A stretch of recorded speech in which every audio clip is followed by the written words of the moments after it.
Открывает симфонию Победы композиции «Говорят, что я в веснушках» Рустема Яхина, одного из 6 татарстанских композиторов, которые в годы Великой Отечественной сражались за Родину. В этой витрине представлены экспонаты, которые рассказывают о Фариде Яруллине.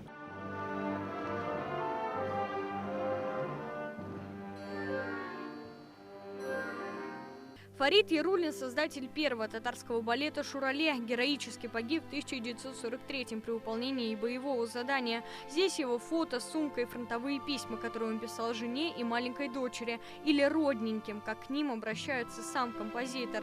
А это тюбетейка с особой историей. Тюбетейка как раз уже из поставленного, из воплощенной мечты Яруллина.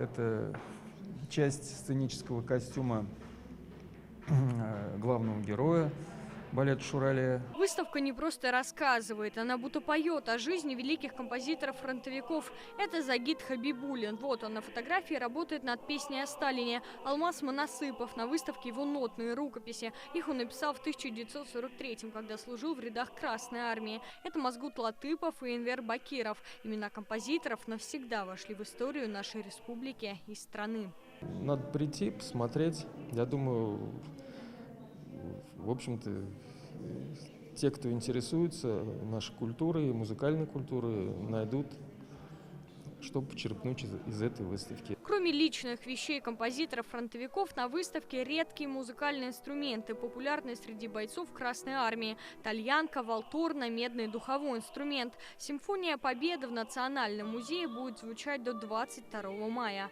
Алена Струминская, Данил Филатов, ТНВ, Казань.